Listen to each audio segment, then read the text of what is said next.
का दिन हमको लगता है कि आ रहा है एक बड़ी तारीख हो गया सेट हम 13 नहीं चुनाव के एंड टेंशन फ्री रहो।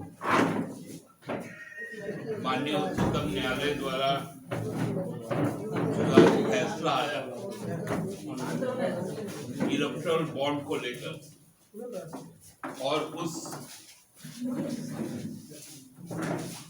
पूरी तरह से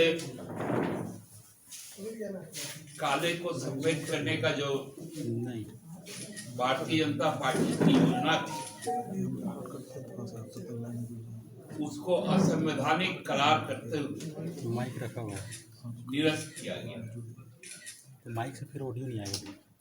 2014 में जब सरकार बनी तो उसके बाद नहीं गिरेगा नहीं। उनका दायित्व केवल और केवल एक ही रहा कि पूंजीपति वर्ग के हितों की रक्षा कैसे हो, क्योंकि आप लोग देखे होंगे 2012 के बाद विशेषकर 13 में गुजरात के तत्कालीन मुख्यमंत्री पूरे देश में रोज भ्रमण करते थे और भ्रमण के लिए उन्होंने एक उद्योग समूह का वाहन लिया था। उस उद्योग समूह का नाम अदानी था और 2014 में निर्वाचित होने के बाद उनका पहला लक्ष्य था कि अदानी समूह जो उस वक्त 10 बड़े उद्योग समूह में सबसे नीचे था उसको कैसे रातों रात विश्व के सबसे बड़े उद्योग समूहों के न केवल दौर में बल्कि सर्वोच्च 3 पदों में 3 पायदान पर उनको रखा जाए। इसके लिए तत्कालीन वित्त मंत्री स्वर्गीय अरुण जेटली साहब जो सुप्रीम कोर्ट के बहुत सीनियर लॉयर कानूनविद उनको एक विशेष टास्क दिया गया कि भाजपा का पेट तो भरना ही है लेकिन उससे भी पहली प्राथमिकता अदानी को देनी है पेट्रोल बॉन्ड और उसको इस तरह से पेश किया गया मानो एक कोई क्रांतिकारी काम, क्योंकि 2016 की नोटबंदी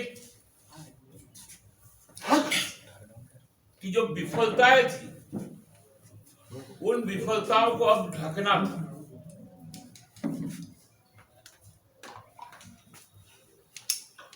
इसलिए कहा गया कि state bank of India election bond जारी करेगा।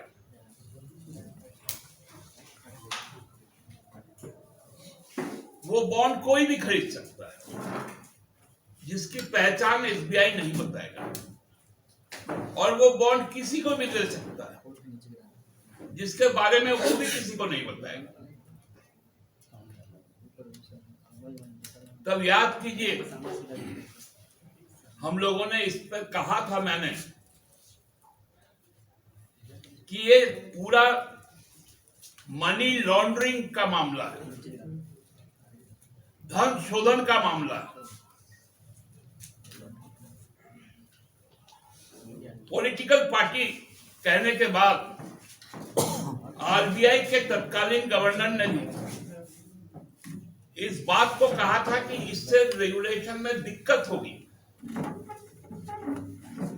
तत्कालीन मुख्य चुनाव आयुक्त ने भी इसे अव्यावहारिक बताया था और जब ये चैलेंज हुआ तो सुप्रीम कोर्ट की प्राथमिक टिप्पणी भी यही थी कि इससे पारदर्शिता समाप्त हो जाएगी।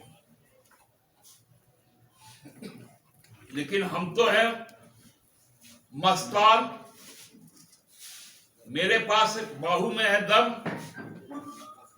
लोकसभा में हमारी बहुमत,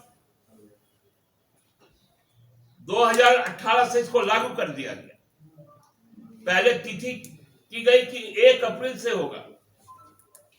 कर्नाटका में चुनाव था, 1 महीने पहले ही कर दिया गया, मार्च में, फाइनेंशियल ईयर के बीच में ही। उसमें भी 10 दिन का एक्स्ट्रा ग्रेस दिया गया।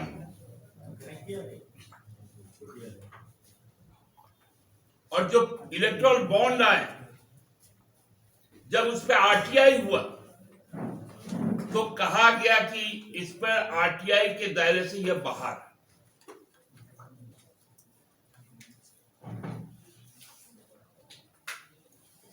चोरी का सीना जोड़ी क्या होता है, वो भाजपा से कोई सीखे। तब से यह मामला लंबित था और आज संवैधानिक पीठ ने 5 जजों की न केवल इस बात को कहा कि यह संवैधानिक है, तमाम सरकार के कुतर्कों को, कंपनीज एक्ट में किए गए बदलाव को, आईटी एक्ट में किए गए बदलाव को, पीपल्स रिप्रेजेंटेशन एक्ट में किए गए बदलाव को, सबको खारिज किया और एसबीआई को कहा कि तुम 3 हफ्ते में नाम जारी करके सूचना आयोग को भेजिए। और आयोग को कहा कि 13 फरवरी तक नाम आ जाना चाहिए कि अब तक कितने इलेक्शन बॉन्ड हुए, किन दलों को हुए। जाहिर है उसमें झारखंड मुक्ति मोर्चा भी होगा, भाजपा भी होगा, कांग्रेस भी होगा, माकपा भी होगा, भाकपा भी होगा, सपा भी होगा, राजद भी होगा। सबका राशि बताइए।